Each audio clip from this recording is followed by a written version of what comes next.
आइए हम यूहन्ना रचित सुसमाचार के 15वें अध्याय को देखें, जिसमें यीशु के क्रूस पर चढ़ाए जाने के पहले के क्षणों का वर्णन है।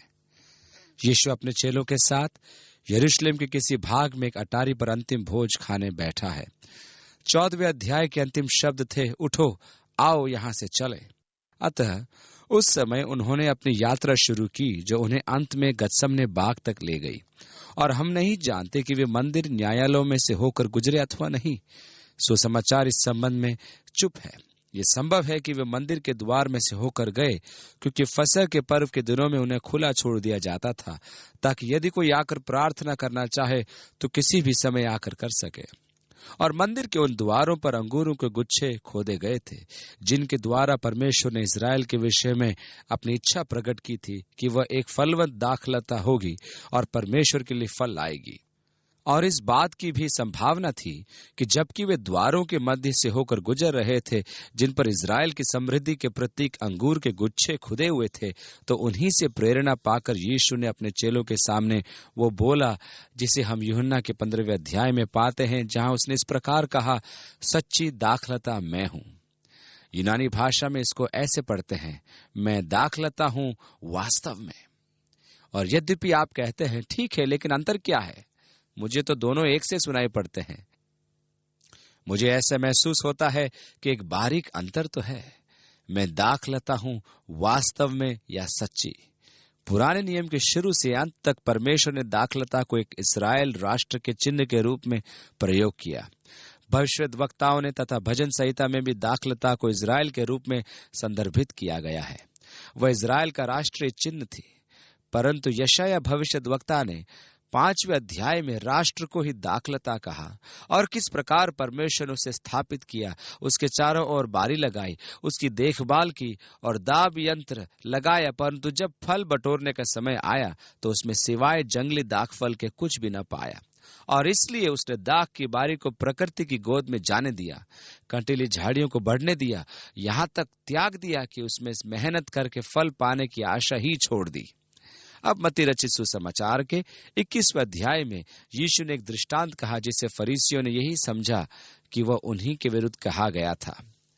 और इस दृष्टांत में वह एक गृहस्वामी का वर्णन करता है, जिसने एक दाख की बारी लगाई। जब फल का समय निकट आया तो उसने अपने दासों को उसका फल लेने के लिए किसानों के पास भेजा। परंतु किसानों ने, जिनको उसने ढेका दिया था, उसके दासों को पकड़ के किसी को पीटा और किसी को मार डाला और किसी पर पथराव किया और उन्हें खाली हाथ लौटा दिया। इसलिए उन्हें पहलों से अधिक और दासों को भेजा और उन्होंने उनसे भी वैसा ही बर्ताव किया। अंत में उसने सोचा, मैं अपने इकलौते पुत्र को भेजूंगा, निश्चय ही वे उसका आदर करेंगे। परंतु जब किसानों ने पुत्र को आते देखा तो आपस में सलाह की, देखो यह तो पुत्र और वारिस है, आओ इसे मार डालें और इसकी मिरास ले लें। इसलिए यीशु ने कहा, जब दाख की बारी का स्वामी आएगा तो उन किसानों के साथ क्या करेगा? निश्चय ही वह उन बुरे लोगों को दुष्ट रीति से नष्ट करेगा और दाख की बारी का ठेका दूसरों को देगा। अब इसको पृष्ठभूमि में लेकर दाख की बारी, और जबकि इस्राएल राष्ट्र असफल हो चुका था, उस समय के धार्मिक गुरु वे किसान थे जिन्हें दाख की बारी का ठेका दिया गया था। और जब यीशु आया तो उन्होंने कहा, देखो ये हमारे लिए खतरा है और हमारे पदों के लिए भी खतरा है। ये हमारे लिए अच्छा होगा कि हम इससे छुटकारा पा लें। और इस प्रकार उन्होंने उसे बर्बाद कर दिया। अब प्रभु क्या करेगा? वह दाख की बारी उनसे ले लेगा और उसे दूसरों को दे देगा। और इसलिए यीशु कह रहा है, सच्ची दाखलता मैं हूं और मेरा पिता किसान है। और इस दृष्टांत के द्वारा वह कह रहा है, तुम वही हो जिन्हें ये दाख की बारी दी गई है, या तुम दाख की बारी हो, परमेश्वर की सच्ची दाख की बारी। तुम वही हो जिन्हें परमेश्वर के लिए फलवंत होना है। इजरायली राष्ट्र असफल हो गया। परमेश्वर ने उसे जिस उद्देश्य के लिए स्थापित किया था उसमें वह असफल हो गया और फलवंत नहीं हुआ, जैसे कि परमेश्वर की इच्छा थी। और इसलिए अब परमेश्वर आपको एक और मौका दे रहा है, अर्थात कलीसिया, ताकि वह परमेश्वर की दाख की बारी बन सके और उसके लिए फलवंत हो। मैं दाखलता हूं, सच्ची दाखलता, और मेरा पिता अब किसान है। और इसलिए अब वह दाख की बारी की देखभाल स्वयं कर रहा है। अब उसने बारी का ढेका किन्हीं धार्मिक पुजारियों के हाथ में नहीं दिया है। उसने उनके अधिकार छीन लिए हैं और अब वह किसान बनकर खुद ही दाख की बारी की रखवाली करेगा। दूसरी आयत, जो डाली मुझ में है और नहीं फलती उसे वह काट डालता है, और जो फलती है उसे वह छांटता है ताकि और फले। अतः हर वो डाली जो फल नहीं लाती उसे वह काट डालता है। कलीसिया में भी छटाई की प्रक्रिया इसी प्रकार चलती रहती है। जैसा पिता फल न देने वाली शाखाओं को काट देता है, परंतु कुछ शाखाओं को जो फल देती है वह छांटता है ताकि और फल दे। अब इज़राइल में जो अंगूर की उपज होती है वो वास्तव में भूमि पर ही होती है। जब आप एशकोल की घाटी में से गुजरते हैं और उसके आसपास के क्षेत्रों में घूमते हैं जहां सबसे बढ़िया अंगूर पैदा किए जाते हैं, तो आप अत्यंत विशाल तने देखेंगे जिनमें अंगूर फलते हैं, और हो सकता है कि उनकी लंबाई 6 फीट तक हो। वे जमीन पर ही पड़े रहते हैं और वहीं जमीन पर पड़े पड़े ही उनमें फल निकलते हैं। परंतु जैसे जैसे फल बढ़ते हैं वे पकना शुरू हो जाते हैं और इकट्ठा करने वाले निकल पड़ते हैं और बड़े बड़े अंगूर के गुच्छों को सावधानी से तोड़कर उन्हें धोकर साफ करते हैं। उन्हें इस प्रकार साफ करते हैं कि अच्छी तरह से पक जाएं। और मैं आपको बताता हूं कि वहां के अंगूर वास्तव में स्वादिष्ट होते हैं, जिन्हें खाने की मेज पर रखा जा सकता है। उस पूरी घाटी में इसी प्रकार के अंगूर उत्पन्न होते हैं। अब यीशु ने लोगों के सामने ऐसी तस्वीर रखी जिससे वहां के लोग अच्छी तरह वाकिफ थे, और जैसा कि उन्होंने देखा कि लोग अंगूर के बड़े बड़े गुच्छों को धोते हैं कि वे और अच्छी तरह से पके। यदि आप फल नहीं ला रहे हैं तो आपको काटा जा सकता है, आपको छांटा जा सकता है। यदि आप फल ला रहे हैं तो आपको शुद्ध किया जाता है ताकि आप और अधिक फल लाएं। और वह कौन सी चीज है जिसके द्वारा परमेश्वर कलीसिया की सफाई करता है? उसके वचन। तीसरी आयत में लिखा है, तुम तो उस वचन के कारण जो मैंने तुमसे कहा है शुद्ध हो। परमेश्वर के वचन में शुद्ध करने की कितनी अद्भुत सामर्थ है। भजन 119 में लिखा है, मैंने तेरे वचन को अपने हृदय में रख छोड़ा है, हे यहोवा, कि मैं तेरे विरुद्ध पाप न करूं। आगे 9वीं आयत में लिखा है, जवान अपनी चाल को किस उपाय से शुद्ध रखे? तेरे वचन के अनुसार सावधान रहने से। परमेश्वर के वचन में शुद्ध करने की अद्भुत क्षमता है। मेरे ससुर जो एक स्विस नागरिक हैं, उन्होंने एक पद अपनी बाइबल में रख छोड़ा है जो इस प्रकार है, यह पुस्तक तुझे हर पाप से दूर रखेगी और हर पाप तुझे इस पुस्तक से दूर रखेगा। और यह बात बिल्कुल सच है, क्योंकि परमेश्वर के वचन में शुद्ध करने की अद्भुत सामर्थ है। वह आपको पाप से दूर रखता है। अब उस वचन के द्वारा जो मैंने तुमसे कहा तुम शुद्ध हो। 4वीं आयत, तुम मुझ में बने रहो। सच्ची दाखलता मैं हूं, तुम डालियां हो। और अगले कुछ पदों में यीशु ने इस बात पर जोर दिया कि यदि तुम डालियां हो तो यह अवश्य है कि तुम जीवित बने रहने के लिए दाखलता में बने रहो। उसमें बने रहने के द्वारा स्थापित संबंध अति महत्वपूर्ण है, और वह कहता है, तुम मुझ में बने रहो और मैं तुम में। जैसे डाली यदि दाखलता में बनी न रहे तो अपने आप से नहीं फल सकती, वैसे ही तुम भी यदि मुझ में बने न रहो तो नहीं फल सकते। यीशु मसीह की उस सामर्थ्य के बिना जो आप में निवास करती है, आप किसी प्रकार के अच्छे फल नहीं ला सकते। यीशु मसीह के बिना परमेश्वर के लिए किसी काम को करने की कोशिश करना भी व्यर्थ है, क्योंकि न्याय के दिन वह काठ और घास फूस के समान जल जाएंगे। यीशु मसीह के साथ संबंध बनाए रखने के द्वारा ही जो फल प्राप्त होगा वही अनंत काल लौट ठहरेगा। और यहाँ फिर से फल का चिन्ह परमेश्वर के काम के तरीकों को प्रकट करता है। हमारे जीवनों के द्वारा जो फल प्राप्त होता है वह एक स्वाभाविक वस्तु है, उसे कोई जबरदस्ती उत्पन्न नहीं कर सकता। सेब का जो फल पेड़ पर लटक रहा है, उसे देखने से नहीं लगता कि वो पकने के लिए किसी प्रकार का संघर्ष कर रहा है। उसका केवल इतना काम है कि वह वृक्ष से अपना संबंध बनाए रखा है और समय आने पर वह स्वयं पक जाएगा। मुझे केवल इतना करना है कि मैं उस फल की तरह प्रभु यीशु मसीह से अपना संबंध बनाए रखूं, और समय आने पर मुझे उस संबंध का फल स्वाभाविक रूप से प्राप्त होगा। आज हमारी कलीसिया में एक बड़ी समस्या यही है कि हम अपने प्रयत्नों से परिणामों को प्राप्त करना चाहते हैं। अब प्रभु के लिए ये तो करना ही चाहिए, और ऐसी विभिन्न बातें हम एक दूसरे से कहते रहते हैं, परंतु जब तक उन कामों का निर्देशन, मार्गदर्शन परमेश्वर की ओर से न हो, आपका सारा परिश्रम व्यर्थ चला जाता है। उससे अलग रहकर आप फल नहीं ला सकते। आप एक एक जगह बैठकर नहीं कह सकते कि इस वर्ष प्रभु के लिए मैं फला फला काम करने जा रहा हूं और मेरी ये योजना है कि जिन पर मैं कार्य करूंगा उन योजनाओं में पूरा लक्ष्य में प्राप्त कर लूंगा। परमेश्वर आपसे जिस फल की आशा करता है उसे स्वाभाविक रूप से उसी समय प्राप्त किया जा सकता है जब आप यीशु मसीह में बने रहते हैं। यह एक स्वाभाविक क्रिया है और इस प्रकार मुझ में बने रहे बिना तुम स्वयं फल नहीं ला सकते। 5वीं आयत, मैं दाखलता हूं, तुम डालियां हो। जो मुझ में बना रहता है और मैं उसमें, वो बहुत फल लाता है। अब वास्तव में क्रमिक उन्नति का यही मूल मंत्र है। यीशु मसीह को प्राप्त करने के द्वारा मैं आगे बढ़ता हूं। जब मैं दाखलता में जोड़ दिया गया हूं तो मैं उसका एक भाग बन जाता हूं और अपनी शक्ति और सामर्थ्य में उससे प्राप्त करना शुरू कर देता हूं। और जब मेरे जीवन से फल प्राप्त होने लगते हैं तो उसका वचन मुझे शुद्ध करता है ताकि मैं और अधिक फल लाऊं।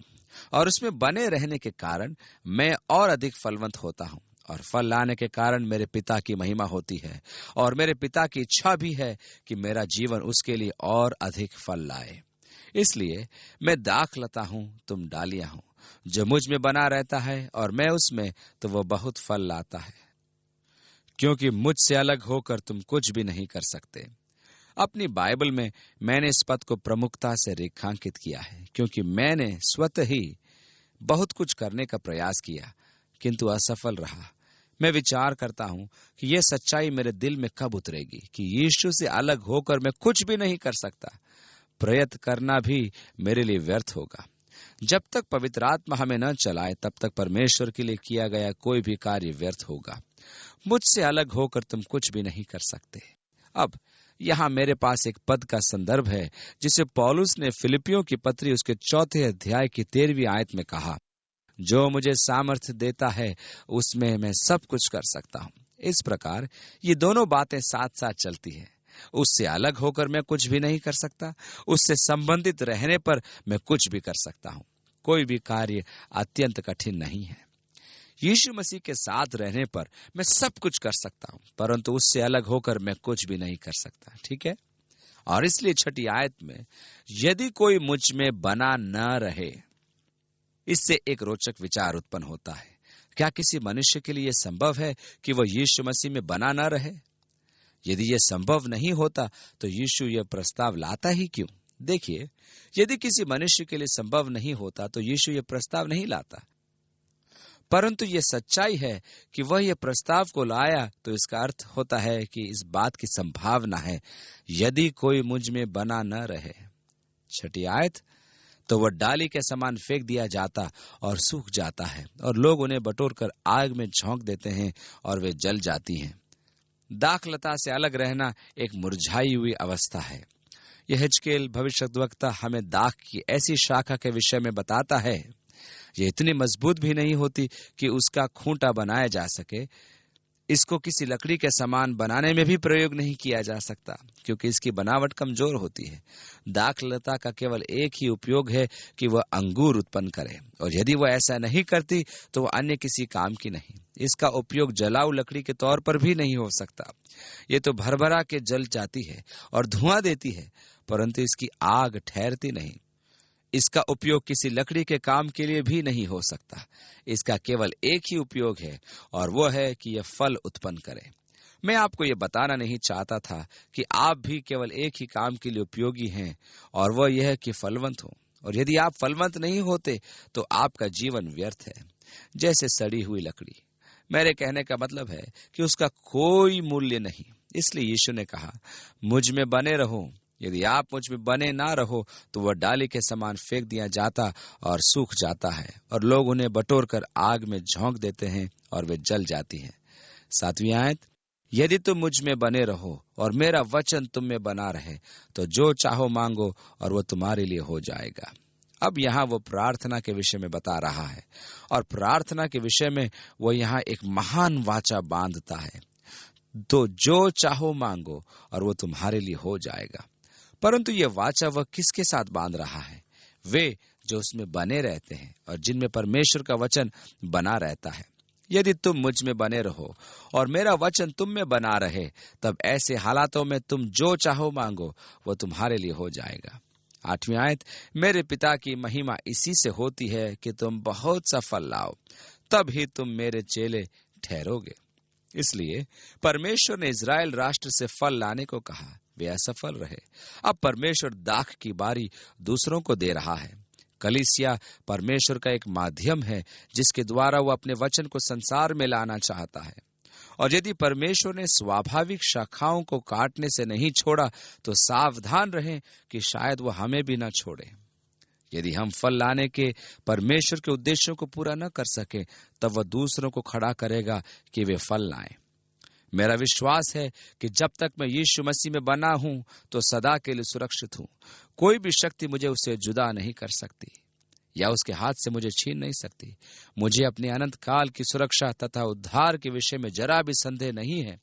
मैं उनके बारे में चिंता नहीं करता, अरे परमेश्वर मुझे बचाएगा कि नहीं, और क्या अंतिम दिन में सफल होऊंगा या नहीं। मैं जानता हूं कि मैं सफल होऊंगा, क्योंकि यीशु में बने रहने के सिवाय मेरा कुछ भी करने का इरादा नहीं है। क्योंकि जब तक मैं उसमें बना रहूंगा, मैं अनंत काल तक सुरक्षित हूं। आप कहते हैं, यदि आप उसमें बने नहीं रहेंगे तो उस समय क्या होगा? ये आपकी समस्या है, मेरी नहीं है। ऐसी बात तो मेरे दिमाग में आती भी नहीं। मैं पतरस के समान हूं, हे प्रभु, हम तुझे छोड़ और किसके पास जाएं, क्योंकि जीवन की बातें तो तेरे ही पास है। ये लोग अनंत काल की सुरक्षा को लेकर दुविधा में हैं। ये एक बुरी बात है, क्योंकि जब तक मैं उसमें बना हूं तो अनंत काल तक सुरक्षित हूं। मेरा कोई इरादा नहीं है कि कुछ और करूं। 9वीं आयत में यीशु ने कहा, जैसा पिता ने मुझसे प्रेम रखा वैसा ही मैंने तुमसे प्रेम रखा, मेरे प्रेम में बने रहो। अब उसने फल के विषय में बोलना शुरू किया। आत्मा का फल प्रेम है, और यही वो चीज है जो परमेश्वर कलीसियाओं में चाहता है, प्रेम और प्रेम का प्रदर्शन। वो मौखिक प्रदर्शन चाहता है, परंतु वो कार्यों के द्वारा भी प्रदर्शन चाहता है। जैसे हमारी पत्नियां मौखिक आश्वासन चाहती है, परंतु वे हमारे कामों से भी आश्वस्त होना चाहती हैं। बिना ठोस कार्यों के मौखिक आश्वासनों का कोई अर्थ नहीं, और मुख से बोले गए वचनों के बिना कार्यों का कोई अर्थ नहीं। वे किसी भी प्रकार से शब्दों को सुनना चाहती हैं। और मेरी पत्नी मुझसे कहती है, प्रिय, क्या तुम मुझसे प्रेम करते हो? और मैं कहता हूं, बेशक मैं तुमसे प्रेम करता हूं। क्या मैं तुम्हारे लिए बीच बीच में बाहर से भोजन खरीद कर नहीं लाता? क्या मैं घर की आवश्यकताओं को पूरी नहीं करता? निश्चय ही मैं तुमसे प्रेम करता हूं। वो मौखिक आश्वासन चाहती है, और परमेश्वर भी हमारे प्रेम का मौखिक प्रदर्शन चाहता है। और परमेश्वर चाहता है हम प्रेम करें और अपने कामों से उसके प्रति अपना प्रेम प्रदर्शित करें। और यही प्रेम व फल है जो परमेश्वर कलीसियाओं से चाहता है, ताकि हम परमेश्वर के प्रति अपने प्रेम को पूरी तौर से प्रदर्शित कर सकें। 10वीं आयत में आगे, यदि तुम मेरी आज्ञाओं को मानोगे तो मेरे प्रेम में बने रहोगे, जैसा कि मैंने अपने पिता की आज्ञाओं को माना है और उसके प्रेम में बना रहता हूं। मैंने ये बातें तुमसे इसलिए कही हैं कि मेरा आनंद तुम में बना रहे और तुम्हारा आनंद पूरा हो जाए। अब ये पहली बार है कि सुसमाचार हमें यीशु मसीह के आनंद के बारे में बता रहा है। ये बातें मैंने तुमसे इसलिए कही कि मेरा आनंद। अनेक लोग ऐसे हैं जो यीशु मसीह को एक उदास व दुखी मनुष्य के रूप में दिखाना चाहते हैं, और वे सुसमाचार के उन भागों की ओर इशारा करते हैं जहां यीशु के रोने का वर्णन है, लेकिन वे उन भागों को कभी नहीं बताते जहां यीशु मसीह हंसते हैं। मुझे इस बात पर बिल्कुल भी विश्वास नहीं कि चुप्पी किसी बात को साबित करती है। मुझे खुद व्यक्तिगत तौर पर पूरा विश्वास है कि यीशु मसीह अपनी सेवकाई के दौरान खूब हंसे होंगे। आत्मा का फल प्रेम है, और प्रेम की पहचान खुशी है, आनंद है। और बहुत वर्षों तक हमारी कलीसिया में आप जितने उदास दिखाई देंगे, उतने ही आप पवित्र माने जाएंगे। ऐसे ही बात प्रचलित थी। और क्या आप जानते हैं कि पहले के सेवक लोग सदा मुंह लटका कर रखते थे, और शायद ही कभी मुस्कुराते थे कि कहीं लोग ये न समझ बैठे कि सेवक महोदय सांसारिक बातों में लिप्त है। और इसलिए वे हमेशा बड़ी गंभीरता से कहते थे, भाइयों सबको नमस्कार, आज हम लोग यहाँ इसलिए एकत्रित हुए हैं। और उनके तौर तरीकों और बातचीत के ढंग से ऐसा आभास होता था मानो हम परमेश्वर के भवन में आराधना करने नहीं, बल्कि किसी घने काले बादल के साये में बैठे हैं। परंतु बाइबल कहती है, तेरे निकट आनंद की भरपूरी है, तेरे दाहिने हाथ में सुख सर्वदा बना रहता है। यीशु यहाँ अपने आनंद के बारे में बता रहा है, परंतु ये एक मजेदार बात है कि वो क्रूस पर चढ़ाए जाने के ठीक पहले आनंद की बात कर रहा है। इब्रानियों की पत्री में हम पढ़ते हैं, जिसने उस आनंद के लिए जो उसके आगे धरा था, लज्जा की कुछ चिंता न करके क्रूस का दुख सहा। यहाँ यीशु आनंद के बारे में कहता है कि उसके चेलों को पूर्ण आनंद मिलना चाहिए, कि मेरा आनंद तुम में बना रहे और तुम्हारा आनंद पूरा हो। आनंद और खुशी में बहुत बड़ा अंतर है।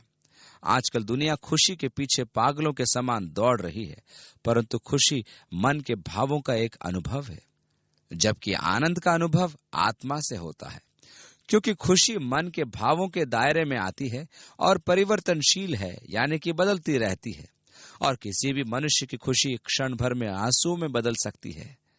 कि आपने कभी इस बात पर ध्यान दिया है कि हमारी भावनाएं कितनी एक समान होती है? कभी कभी हम भावनाओं के वश में हो जाते हैं और भावुकता में जरा सा भी झुकाव आ जाए तो रो पड़ते हैं। ये बात मैंने अपने नाती पोतों में देखी।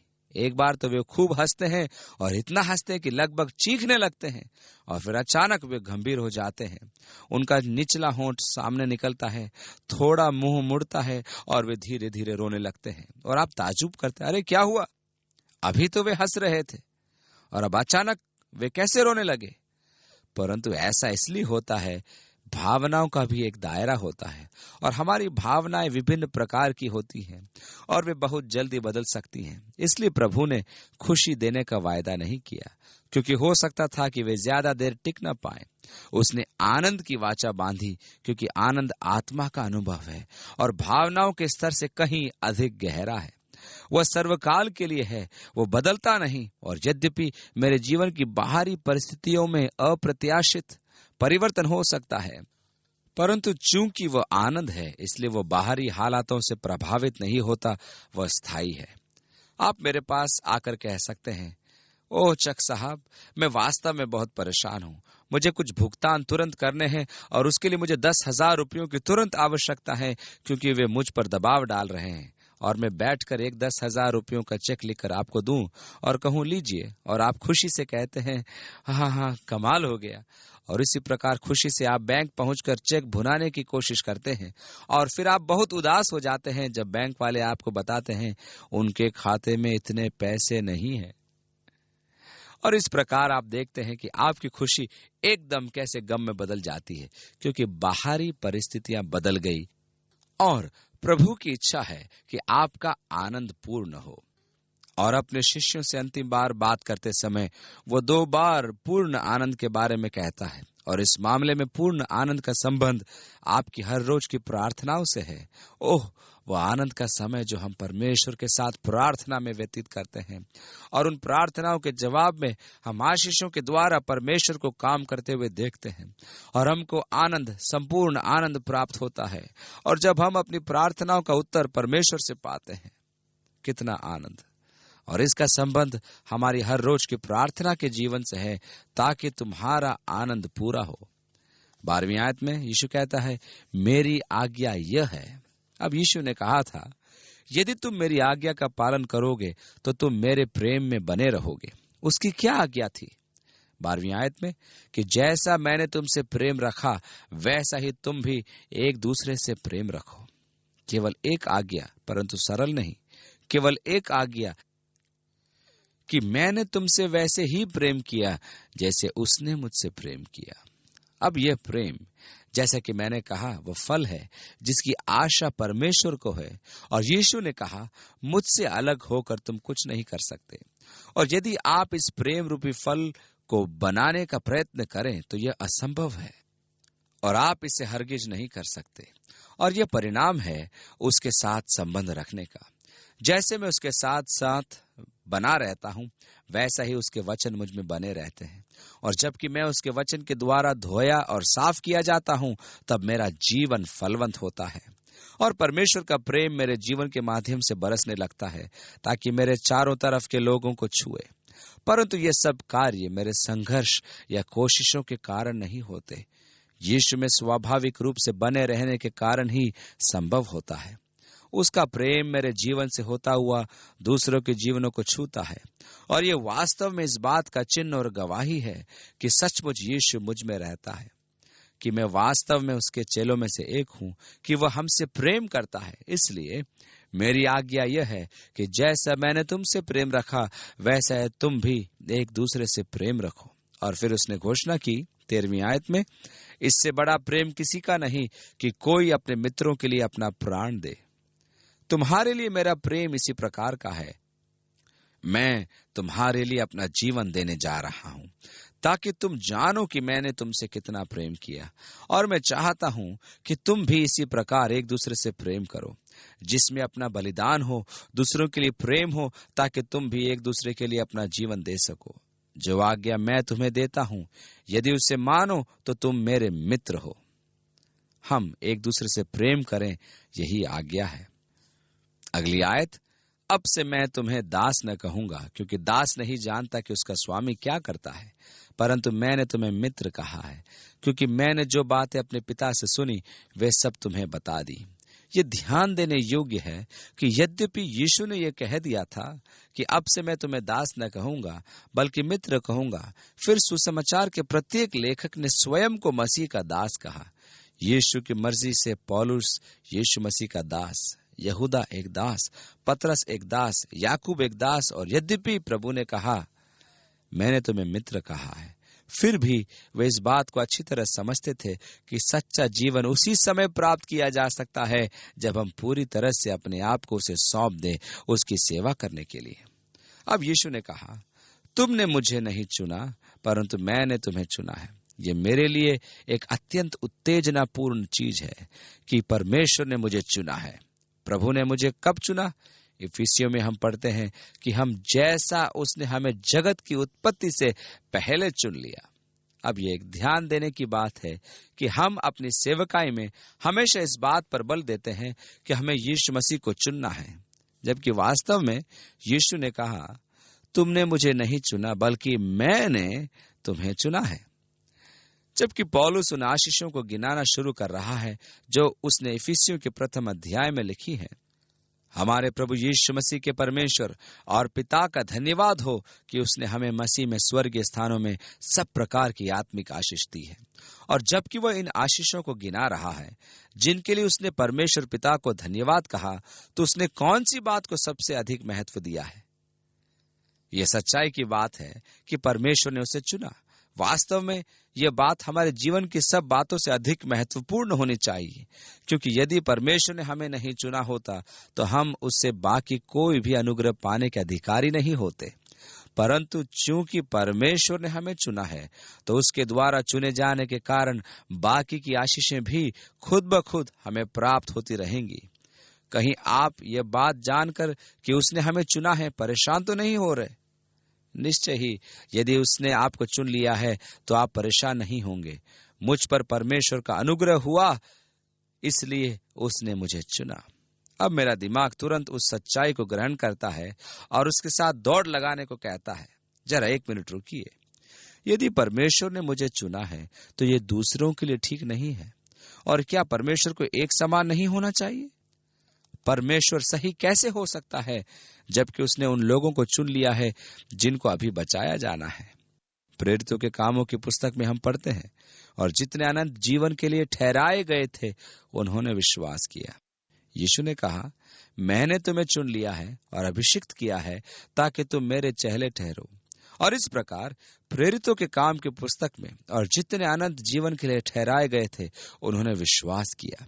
इससे निश्चय ही दबाव हट जाता है। यह परमेश्वर का काम है। उद्धार प्रभु के द्वारा ही है। जब तक प्रभु किसी को न खींचे वो यीशु मसीह के पास नहीं आ सकता। जगत की उत्पत्ति से पहले यीशु ने चुन लिया कि हम उसके निकट प्रेम में पवित्र और निर्दोष हों और उसकी आशा के अनुसार उसके लिए फल लाएं। अब परमेश्वर ने किस आधार पर अपना चुनाव किया? देखिए, अभी से परमेश्वर का दोष मत निकालिए, उसके परखने में जल्दबाजी न करें। परमेश्वर ने अपना चुनाव इस आधार पर किया कि वह सब कुछ जानता है। उसके चुनाव का आधार उसकी सर्वव्यापी और सर्वज्ञानी होना है। अब चूंकि परमेश्वर सर्वज्ञानी है, वह सर्वव्यापी है, तो यह मेरे लिए यह सोचना संभव है कि वह किस प्रकार सोचता है। जब आप किसी चीज के विषय में सब कुछ जानते हैं, तो उस चीज से संबंधित समस्या कहाँ उत्पन्न होती है? आप जानते हैं कि यह कैसे काम करेगी, आप जानते हैं कि इसका परिणाम क्या होगा। मैं तो यह सोच भी नहीं सकता कि यह कैसे इस लायक होगा कि उस प्रकार सोचे। निश्चय ही यदि मैं उस प्रकार सोच सकता होता तो मेरे निर्णय उन निर्णयों से भिन्न होते जो मैं अभी लेता हूं। फिर भी कोई भी काम गलत नहीं करता। यदि मैं सब कुछ जानता होता तो मैं हमेशा सही फैसले लेता और अपने ज्ञान के अनुसार मैं अपने फैसलों के बारे में बता सकने योग्य होता। यदि नहीं बताता तो गूंगा कहलाता। इसलिए परमेश्वर ने ये जानते हुए कि कौन उनके प्रेम और अनुग्रह का कद्र करेगा, अपने सर्वज्ञानी होने के कारण उनको चुना कि उन्हें यीशु में होना चाहिए। परमेश्वर ने मुझे चुना, इसलिए मैं उसके प्रति धन्यवादित हूं। इस विषय पर स्पर्जन ने एक रोचक बात कही। उसने कहा, यह एक अच्छी बात है कि परमेश्वर ने मेरे जन्म से पूर्व ही मुझे चुन लिया था, क्योंकि मेरे जन्म के पश्चात वो मुझे कभी नहीं चुन पाता। वैसे मुझे विश्वास है कि यह बात उसने मजाक में कही, क्योंकि जब परमेश्वर ने उसे जन्म के पहले ही चुना था तो वह उसके विषय में सब कुछ जानता था। और परमेश्वर इस मनुष्य के जीवन के अंत के बारे में भी जानता था, जैसे कि वह हमको जानता है। और हमारे विषय में सब कुछ जानते हुए उसने हमको चुना। क्या यह एक बढ़िया बात नहीं है? परमेश्वर का अनुग्रह कितना बड़ा है।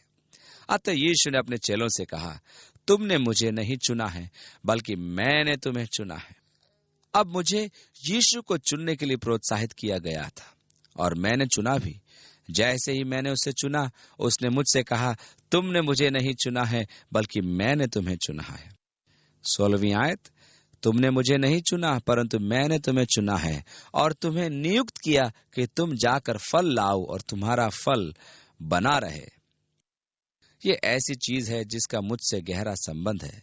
इतना ही नहीं कि मुझे फल लाना है, अपितु कि मेरा फल बना रहे।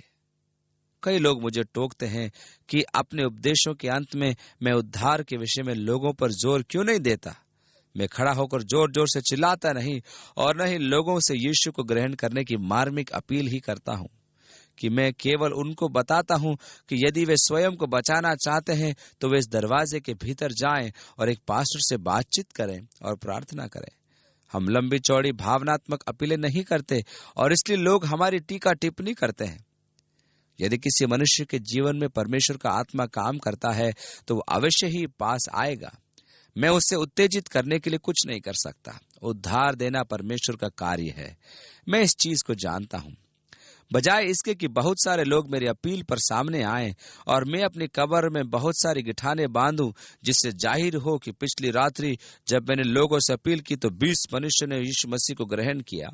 समस्या यह है कि पिछले 1 वर्ष के दौरान कितने लोग ऐसे हैं जो अभी भी यीशु के साथ चल रहे हैं, जिन्होंने उसे पिछले साल ग्रहण किया था। तुम्हारा फल सदा बना रहे। यहाँ हमारे इलाके में एक ठिंगने कद का मनुष्य था जो बहुत ज्यादा सेवकाई का कार्य करता था। उसने अपना सारा जीवन गवाही देने में गुजार दिया, लेकिन कभी कभी वो बहुत अधिक बोलता था और इसकी वजह से बहुत भद्दा मालूम पड़ता था। एक दिन जब मैं एक होटल में बैठा था तो मैंने उसे देखा। वो अंदर आया और प्रत्येक मेज पर चिल्ला चिल्ला कर प्रभु के बारे में बता रहा था और जितने लोग वहां थे वे सब बड़े परेशान दिख रहे थे। और उसने कहा, क्या आप पाप का अंगीकार करोगे? क्या आप प्रार्थना करोगे? और उससे छुटकारा पाने के लिए उन्होंने कहा हाँ, और पाप अंगीकार की प्रार्थना बोलनी पड़ती थी। और इसी प्रकार वो एक मेज से दूसरी मेज पर घूमता रहता था। आज मैं कई लोगों को यीशु के पास लाया।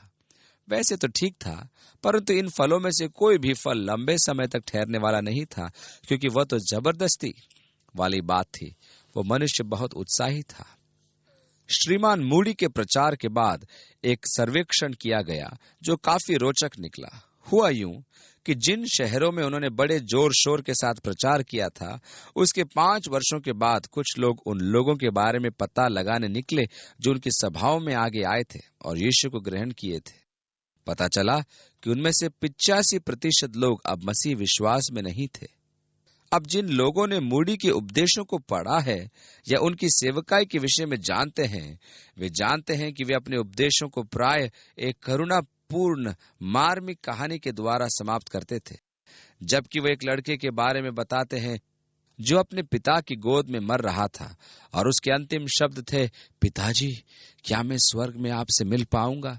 और पिताजी बड़ी कठिनाई से अपने गले का थूक गुटकते हुए कहते, हाँ बेटा, तुम अवश्य ही स्वर्ग में मुझसे मिलोगे। और एक हल्की मुस्कान लिए हुए लड़के के प्राण निकल गए और सभा में उपस्थित सभी पिताओं के हृदय पिघल जाते।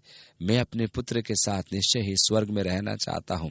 और इसके बाद ये पुकार, जो पिता स्वर्ग में अपने पुत्र से मिलना चाहेंगे वे कृपया सामने आए। और वे भावना में बह जाते थे, परंतु ये प्रभाव गहरा नहीं रह पाता था। ये फल सदा के लिए नहीं था। इसके विपरीत डॉक्टर फिनी ने परमेश्वर के वचन की सेवकाई बड़े प्रभावशाली ढंग से की। सेवक बनने से पहले वे वकील थे और उन्होंने वचन को लोगों के सामने बड़े अच्छे ढंग से पेश किया और उनकी सभाओं में हजारों की संख्या में लोगों ने सामने आकर यीशु को ग्रहण किया। इन सभाओं के 5 वर्ष बाद जब जांच की गई तो एक चौंकाने वाला तथ्य सामने आया कि लगभग 85% लोग फिर भी प्रभु के साथ चल रहे थे, क्योंकि उनका विश्वास किसी करुणापूर्ण कहानी से प्रभावित नहीं था, परंतु वह परमेश्वर के वचनों की सच्चाई पर आधारित था। और वह फल सदा के लिए था, जैसा कि आपका फल भी होना चाहिए। अब मेरा विश्वास था कि परमेश्वर ने मूडी को अभिषिक्त किया और इसी प्रकार डॉक्टर फिनी को भी। और मेरा विश्वास है कि मूडी ने परमेश्वर के अनुग्रह से जितने लोगों तक पहुंच की, उतने लोगों तक डॉक्टर फिनी नहीं पहुंच पाए, और फिनी जिन लोगों तक पहुंचे, मूडी नहीं पहुंच पाए। और निश्चय ही परमेश्वर ने अमेरिका के इतिहास में जितने धर्म सेवकों को लाया है, उनमें महानतम सेवकों में से एक डीएल मूडी थे। परंतु परमेश्वर भिन्न भिन्न प्रकार के लोगों तक अपने वचन को पहुंचाने के लिए भिन्न भिन्न प्रकार के माध्यमों का उपयोग करता है। परंतु मेरी इच्छा यह है कि मैं न केवल फल लाऊं, पर ऐसा फल लाऊं जो सदा काल तक बना रहे। इसलिए मेरा शौक फलों की गिनती में उतना नहीं है जितना अपनी सेवकाई के माध्यम से उनकी गुणवत्ता बढ़ाने में है। इसलिए परमेश्वर के वचन के अध्ययन में हम इतना अधिक समय व्यतीत करते हैं ताकि हम उन वचनों से शुद्ध हो जाएं जो उसके द्वारा बोले गए, ताकि हम और अधिक फल लाएं जो सदा काल के लिए हो। और इसके बाद 16वीं आयत में यीशु ने एक रोचक बात कही कि तुम मेरे नाम से जो कुछ पिता से मांगोगे वह तुम्हें देगा। अब वह दोबारा प्रार्थना के बारे में कह रहा है कि मेरे नाम से पिता से प्रार्थना करो। मेरा भी विश्वास है कि यीशु के नाम से ही पिता से प्रार्थना की जानी चाहिए। मैं सोचता हूं कि यीशु ने ही हमें ऐसा करना सिखाया। 14वें अध्याय में उसने कहा था, जो कुछ तुम मेरे नाम से मांगोगे वही मैं करूंगा कि पुत्र के द्वारा पिता की महिमा हो। उसने फिर कहा, अब मैंने तुम्हें चुन लिया है कि तुम जो कुछ भी मेरे नाम से पिता से मांगोगे वह तुम्हें दे सकता है, दे देगा नहीं। और इसके अंदर एक बड़ी बात है जिसका ध्यान देना अवश्य है। वह यह नहीं कहता है कि पिता तुम्हें दे देगा, परंतु यह कि वह दे सकता है। इससे यह इच्छा जाहिर होती है कि पिता की इच्छा तो है कि वह तुम्हें दे, और उन्हें प्राप्त करने के लिए प्रार्थना के द्वार खुले हैं कि पिता तुम्हें वह सब दे जो वह हमेशा तुम्हें देना चाहता है। बहुत से लोग सोचते हैं कि प्रार्थना जानकारी देने का समय है, जहां मैं उन्हें उन तमाम समस्याओं की जानकारी देने जा रहा हूं जिनके बारे में उसे मालूम नहीं। फिर उन समस्याओं को हल करने का तरीका भी मैं परमेश्वर को बताता हूं, जैसा कि मैं चाहता हूं वो हल हो। चूंकि इन समस्याओं से मैं लंबे समय तक जूझता रहा हूं, इसलिए उनसे निपटने के लिए मैंने सब तरीके सोच रखे हैं। और इस प्रकार मैं प्रार्थना करना आरंभ करता हूं कि परमेश्वर मेरी समस्याओं का हल मेरी इच्छा अनुसार और मेरे निर्देशानुसार करता रहे। अब जब मैं अक्सर प्रार्थना करता हूं तो मैं सीधे सीधे प्रार्थना नहीं करता। मैं सीधे अपनी आवश्यकताओं के लिए प्रार्थना नहीं करता, परंतु चूंकि मैंने पहले से ही मेरी समस्याओं का हल निकाल लिया है, उन्हीं के अनुसार मैं परमेश्वर से बातें करता हूं। मैं तो परमेश्वर को पहले बताता हूं मेरी समस्या क्या है, और उसके बाद मैं उसको ये भी बताता हूं कि उसको कैसे हल किया जा सकता है। ये दोनों को मिला के मैं प्रार्थना करता हूं। लेकिन अक्सर क्या होता है, परमेश्वर मेरी प्रार्थनाओं को मेरे यह तरीके से नहीं सुनता। वो सुनता और फिर मैं निराश हो जाता हूं। कभी कभी मैं परेशान हो जाता हूँ क्योंकि परमेश्वर मेरे निर्देशों का पालन नहीं करते। और फिर अचानक एक दिन सुबह उठकर मैं पाता हूँ कि वह मेरा काम कर चुका है। उसने वो काम ज्यादा अच्छे तरीके से किया जैसा कि मैंने सोचा भी नहीं था। कितना अच्छा प्रभु है। वास्तव में सच्ची प्रार्थना का सच्चा उत्तर वो देता है। उसने मेरे निर्देशों के अनुसार काम नहीं किया, और इसलिए मैं सोचता हूं कि यह महत्वपूर्ण है कि जब हम प्रार्थना करें तो मामले की तह तक पहुंचे, बजाय इसके कि हम उसे रास्ता बताने की कोशिश करें कि किस प्रकार काम होना चाहिए। केवल उसके सामने सारी समस्याओं को रखें और कहें, प्रभु मैं जानता हूं कि आप मुझसे कहीं अधिक बुद्धिमान हैं। आप जैसा उचित समझें आप मेरी सहायता करें। प्रार्थना परमेश्वर को और उसकी इच्छा के प्रति समर्पण है, ताकि वह जो मेरे लिए करना चाहता है अपनी मर्जी के अनुसार करे। मैं उन लोगों से बिल्कुल सहमत नहीं जो कहते हैं कि परमेश्वर को पूरी बात बतानी जरूरी होती है, या वह नहीं जानता कि आपकी प्रार्थनाओं का उत्तर कैसे देना है।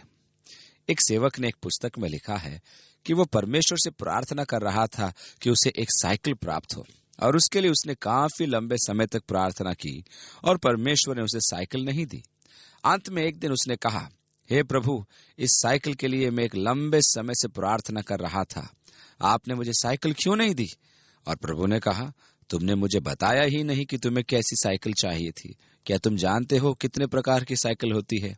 ओहो, शायद परमेश्वर नहीं जानता था कि उसे कौन सी साइकिल चाहिए, इसलिए उसके जवाब तक परमेश्वर रुका रहा। मुझे वह 10 गियर वाली हरी साइकिल चाहिए जिस पर चांदी की धारियां हैं, तब परमेश्वर मुझे साइकिल देगा। ऐसा नहीं है जी। यीशु ने कहा, तुम्हारे कहने से पहले तुम्हारा पिता जानता है कि तुम्हें किस चीज की आवश्यकता है, और मैंने जब कभी भी किसी जायज चीज के लिए प्रार्थना की है तो परमेश्वर ने मेरे मांगने से पहले मुझे दी है। मेरी प्रार्थना ने परमेश्वर के लिए वे द्वार खोल दिए ताकि वह कर सके जो वह हमेशा से मेरे लिए करना चाहता था, ताकि तुम्हारा पिता शायद देगा, ऐसा नहीं लिखा है, लेकिन तुम्हारा पिता दे सकता है। तुम्हारा पिता तुम्हें आशीष देना चाहता है।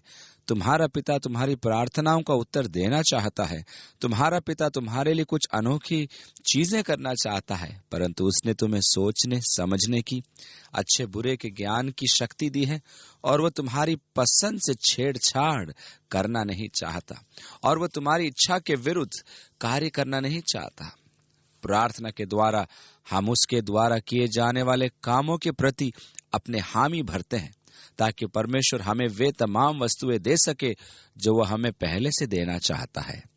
अब यीशु फिर से प्रेम के महत्व पर जोर दे रहे हैं। 17वीं आयत में, इन बातों की आज्ञा मैं तुम्हें इसलिए देता हूं कि तुम एक दूसरे से प्रेम रखो। हम उसकी आज्ञाओं के पालन करने के बारे में बहुत कुछ पढ़ते हैं। इससे प्रार्थनाओं में हमारा आत्मविश्वास बढ़ता है, क्योंकि हम जानते हैं कि यदि हम उसकी आज्ञाओं का पालन करें तो जो चाहे हम मांगे हमें मिल जाएगा। उसकी आज्ञा क्या है? कि हम एक दूसरे से प्रेम करें। अपनी दाख की बारी से परमेश्वर इसी फल की आशा रखता है। प्रेम की वह धारा जो उसमें से होकर हमारे जीवनों के द्वारा एक दूसरे में प्रवेश करती है। आज परमेश्वर हमारे हृदयों को यीशु मसीह के अद्भुत प्रेम से एक दूसरे के साथ बांध रखा है, ताकि हमारे अंदर वो आत्म बलिदान वाला, एक दूसरे को क्षमा करने वाला हृदय हमारे पास हो। परमेश्वर हमारे अंदर से एक दूसरे के प्रति बैर भावना, कड़वाहट, हर प्रकार की दुर्भावनाओं को निकाल दे, और हम एक दूसरे से उसी प्रकार सच्चा प्रेम करें जैसा प्रेम उसने हमसे किया। हे परमेश्वर, ऐसा जीवन पाने में हमारी सहायता कर। आत्मा का फल वास्तव में हमारे जीवनों में दिखाई दे और हम उसमें बने रहें जैसा वह हम में बना रहता है। अब यीशु उन्हें आने वाली समस्याओं के प्रति सचेत करता है, क्योंकि दुनिया यीशु के कारण से उनसे बैरभाव रखेगी। वह संसार में आया और संसार उसके द्वारा बना था, और संसार ने उसे न पहचाना। वह अपनों के पास आया और उसके अपनों ने उसे ग्रहण नहीं किया। वह इस पृथ्वी नामक ग्रह पर शत्रु की तरह था। वो कभी भी संसार की जाति के समान नहीं रहा, परंतु एक शत्रु के समान था। और यीशु ने 18वीं आयत में कहा, यदि संसार तुमसे बैर रखता है तो तुम जानते हो कि उसने तुमसे पहले मुझसे रखा। अब यदि यीशु के साथ तुम्हारे प्रेम के कारण और उसके साथ तुम्हारे संबंधों के कारण संसार तुमसे बैर रखे तो अचंभित मत होना। तुम केवल इतना समझना कि तुमसे पहले उन्होंने भी उससे बैर रखा था। 19वीं आयत, यदि तुम संसार के होते तो संसार अपनों से प्रेम रखता, परंतु इस कारण कि तुम संसार के नहीं वरन मैंने संसार में से तुम्हें चुन लिया, इसीलिए संसार तुमसे बैर रखता है। हमें बताया गया है, तुम न तो संसार से और न संसार में की वस्तुओं से प्रेम रखो। यदि कोई संसार से प्रेम रखता है तो उसमें पिता का प्रेम नहीं है। अतः हमें बताया गया है कि संसार से प्रेम न रखें, परंतु हमें यह भी बताया जा रहा है कि संसार भी हमसे प्रेम रखने वाला नहीं है। यदि तुम संसार के होते तब वे तुमसे प्रेम करते, क्योंकि वे अपनों से प्रेम करते हैं, परंतु तुम इस संसार के नहीं हो। यह एक गंभीर बात है और यह हमें इस बात के लिए प्रेरित करता है कि हम उस व्यवहार की एक प्रकार से जांच करें जो संसार ने हमारे साथ किया। क्या वे मुझे या हमें महान कहते हैं? क्या वे मेरी पीठ थपथपाते हैं कि मैंने बढ़िया काम किया? यदि वे ऐसा करते हैं तो मुझे ये जरूरी है कि मैं कमरे में जाकर पश्चाताप करूं और परमेश्वर से क्षमा मांगूं, क्योंकि यदि तुम संसार के होगे तो यह संसार तुमसे प्रेम करेगा, परंतु चूंकि तुम इस संसार के नहीं हो वह तुमसे बैर रखता है। 20वीं आयत, जो बात मैंने तुमसे कही थी, दास अपने स्वामी से बड़ा नहीं होता, उसको याद रखो। यदि उन्होंने मुझे सताया तो तुम्हें भी सताएंगे, यदि उन्होंने मेरी बात मानी तो तुम्हारी भी मानेंगे। तुम अपने स्वामी प्रभु से बड़े नहीं हो। यदि उन्होंने उससे बैर किया तो तुमसे भी बैर रखेंगे, यदि उन्होंने उसे सताया तो वे तुम्हें भी सताएंगे। 21वीं आयत, परंतु ये सब कुछ वे मेरे नाम के कारण तुम्हारे साथ करेंगे, क्योंकि वे मेरे भेजने वाले को नहीं जानते। यीशु ने मत्ती रचित सुसमाचार 5वां अध्याय के 11 और 12वीं आयतों में कहा, धन्य हो तुम जब मनुष्य मेरे कारण तुम्हारी निंदा करें और सताएं और झूठ बोल बोल कर तुम्हारे विरोध में सब प्रकार की बुरी बातें कहें। तब आनंदित और मगन होना, क्योंकि तुम्हारे लिए स्वर्ग में बड़ा फल है, इसलिए कि उन्होंने उन भविष्यद्वक्ताओं को जो तुमसे पहले थे इसी रीति से सताया था। अब यदि संसार तुम्हें सताए या तुम्हारा मजाक उड़ाए तो इस बात को सुनिश्चित कर लेना कि यह सब कुछ यीशु की खातिर है, इसलिए नहीं है कि तुम एक भद्दे मनुष्य हो। मैं जिस समय में कॉलेज में था तो हमारे संग एक ऐसी ही अजीब तरह की महिला थी और उसकी एक विशेषता थी कि उसकी आवाज बहुत तेज थी। उसने एक नाट्य गृह में प्रशिक्षण लिया था। अपने काम से छूटकर शाम को मैं एक सिटी बस से घर आया करता था और अक्सर ऐसा होता था कि वह मुझे उसी बस में टकरा जाती थी, और यदि वह मुझे बस में पीछे की तरफ बैठे देख लेती थी तो अपनी तेज आवाज से अपनी ही जगह से चिल्लाकर आवाज लगाती थी, भाई परमेश्वर की महिमा हो। और बस में बैठे यात्रियों की गर्दनें 90 डिग्री पीछे घूम जाती थी ये देखने के लिए कि वह किससे बात कर रही है, और उनमें से मैं भी सम्मिलित था, लेकिन लोग समझ ही जाते थे कि वह मैं था, और अपनी तेज आवाज के कारण वह कक्षा में भी व्यवधान डालने की दोषी रहती थी। जब कक्षा में कोई चुटकुला बोला जाता था तो सभी हंसते, लेकिन उनमें से एक हंसी सबसे तेज रहती थी। मेरे कहने का अर्थ है कि वह बहुत तेज आवाज वाली थी। और इस प्रकार एक दिन हिम्मत करके मैंने उससे पवित्र शास्त्र पढ़वाया, और कलीसिया में महिलाएं खामोश बैठे और शांति और शालीनता से सीखें, और वो ये कहती हुई वहां से चली गई, हे परमेश्वर, इस सताव के लिए तेरा धन्यवाद हो। और मैं उसी समय समझ गया कि पानी चिकने घड़े पर गिरा। परंतु मैं उसे धार्मिकता अथवा प्रभु के लिए नहीं सता रहा था, परंतु इसलिए कि वह एक अलग किस्म की महिला थी, और सताव यदि यीशु को छोड़ किसी अन्य कारणों से हो तो उसका कोई प्रतिफल नहीं, परंतु यदि यीशु के लिए है तो आप उसके कष्ट में भागीदार हैं, और यदि आप उसके साथ कष्ट उठाते हैं तो उसके साथ राज्य भी करेंगे। इसलिए यीशु ने कहा, यदि उन्होंने मुझे सताया तो तुम्हें भी सताएंगे, परंतु ये सब कुछ वे मेरे नाम के कारण तुम्हारे साथ करेंगे, क्योंकि वे मेरे भेजने वाले को नहीं जानते। 22वीं आयत, यदि मैं न आता और उनसे बातें न करता तो वे पापी न ठहरते, परंतु अब उन्हें उनके पाप के लिए कोई बहाना नहीं। देखिए, कोई भी मनुष्य अपने ज्ञान से संबंधित विषयों के प्रति जवाबदार है। इसी प्रकार किसी विषय के अज्ञान के प्रति वह जवाबदार नहीं है, और जब परमेश्वर न्याय करेगा तो किस मनुष्य ने कितना ज्ञान प्राप्त किया उसके हिसाब से न्याय करेगा। जब ज्ञान बढ़ता है तो उस ज्ञान के अनुसार काम करने की जिम्मेदारी भी बढ़ती है। बाइबल कहती है, यदि उन्होंने नहीं सुना होता तो उनके लिए अधिक अच्छा होता, बजाय इसके कि सुनकर मुंह मोड़ लें। आप कहते हैं, ठीक है, तब मेरे लिए ज्यादा अच्छा होता यदि मैंने सुना होता। अब तो आपने बहुत देर कर दी। चूंकि आपने सुन लिया है, इसलिए अब आप जिम्मेदार हैं। ज्ञान जिम्मेदारी को बढ़ाता है। यीशु ने कहा, यदि मैं नहीं आता और उनसे बातें न करता तो वे पापी न ठहरते, परंतु अब उन्हें उनके पाप के लिए कोई बहाना नहीं। 23 और 24वीं आयत, जो मुझसे बैर रखता है वे मेरे पिता से भी बैर रखता है। यदि मैं उनमें वे काम न करता जो और किसी ने नहीं किए तो वे पापी नहीं ठहरते, परंतु अब तो उन्होंने मुझे और मेरे पिता दोनों को देखा और दोनों से बैर किया। वह उन लोगों के विरुद्ध कैसा फरमान जारी कर रहा है जो परमेश्वर के द्वारा उन्हें दी गई ज्योति के विरुद्ध पाप कर रहे हैं। ये इसलिए हुआ कि वह वचन पूरा हो जो उनकी व्यवस्था में लिखा है, उन्होंने मुझसे व्यर्थ बैर किया। और जब आप यीशु के प्रति लोगों की घृणा की बारीकी से जांच करते हैं तो पाते हैं कि उनकी घृणा अकारण है। ये जांच का विषय है कि कितने लोग अकारण यीशु से घृणा करते हैं। आप जानते हैं कि अनेक लोग हैं जो दुनिया के किसी भी विषय पर अच्छी बात करते हैं सिवाय यीशु के, और यदि कहीं बीच में यीशु का जिक्र आ गया तो वे अपना संयम खो बैठते हैं। उनका मिजाज गर्म हो जाता है, वे उग्र हो जाते हैं। वैसे तो आपसी भाईचारा रखते हैं, परंतु फिर भी मन में घृणा भरी रहती है। वे कहते हैं, भेड़ की खाल में भेड़िया, कि कब मौका मिले और सांप की तरह डस लें। और फिर भी यदि आप उनसे पूछें, भाई यीशु के प्रति आपके मन में इतनी नफरत क्यों है, तो उनकी बोलती बंद हो जाती है, क्योंकि उनके पास कोई उचित वजह नहीं होती। वे स्वयं नहीं जानते कि क्यों, लेकिन बस नफरत है सो है। 26वीं आयत, परंतु जब वह सहायक आएगा जिसे मैं तुम्हारे पास पिता की ओर से भेजूंगा, अर्थात सत्य का आत्मा।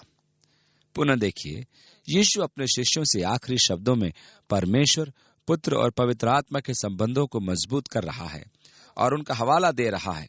परंतु जब वह सहायक अर्थात सत्य का आत्मा जिसे पिता मेरे नाम से भेजेगा, और यहाँ पर लिखा है, परंतु जब वह सहायक आएगा जिसे मैं तुम्हारे पास पिता की ओर से भेजूंगा, अर्थात सत्य का आत्मा।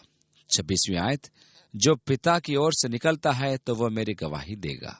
देखिए, ये चीजें आपस में कैसी गुथी हुई हैं, पिता, पुत्र और पवित्र आत्मा।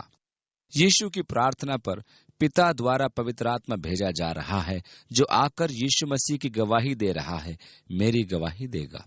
27वीं आयत, और तुम भी मेरे गवाह हो क्योंकि तुम आरंभ से मेरे साथ रहे हो।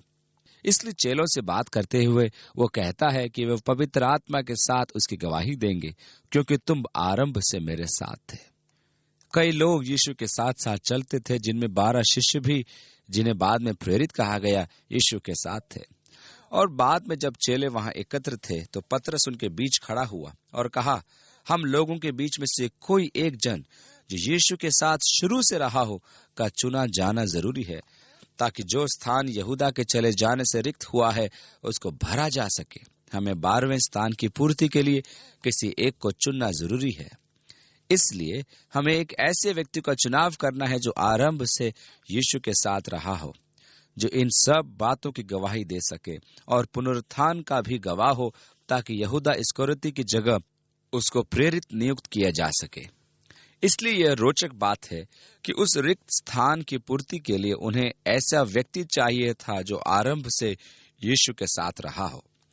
अब वो कह रहा है, तुम मेरे गवाह हो, तुम मेरे गवाह बनने जा रहे हो, क्योंकि तुम आरंभ से ही मेरे साथ रह चुके हो, अर्थात उसके सांसारिक सेवकाई के आरंभ से।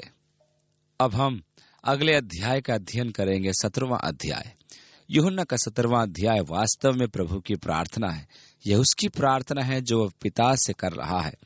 और मैं आप लोगों को सलाह दूंगा कि यूहन्ना रचित सुसमाचार के 17वें अध्याय पर बहुत ध्यान लगाएं। इससे आपको बहुत सहायता मिलेगी। परमेश्वर हमारी सहायता करे कि हम केवल वचन के सुनने वाले नहीं बल्कि उस पर चलने वाले भी हों, कि हम स्वयं को धोखा न दें। उसने जो हमें एक दूसरे से प्रेम करने की आज्ञा दी है, तो परमेश्वर हमारी सहायता करे कि हम वास्तव में एक दूसरे से उसी प्रकार प्रेम करें जैसा उसने हमारे साथ किया कि उसने स्वयं को दे दिया। काश कि हम सच में यीशु मसीह में बने रहें। काश कि हम अधिक से अधिक समय उसके वचन में लगाएं, न कि टेलीविजन या अन्य सांसारिक आकर्षणों में।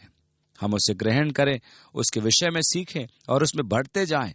हम परमेश्वर के वचन को अपने जीवनों में कार्य करने दें कि वो हमें शुद्ध करे और हम उसकी इच्छा अनुसार फल लाने वाले हों, ताकि हमारे जीवनों से उसकी महिमा हो। परमेश्वर हर दिन आपको आशीष दे, उसका प्रेम जरूरतमंद हम लोगों पर जाहिर हो। यीशु के नाम से मांगते हैं, आमीन।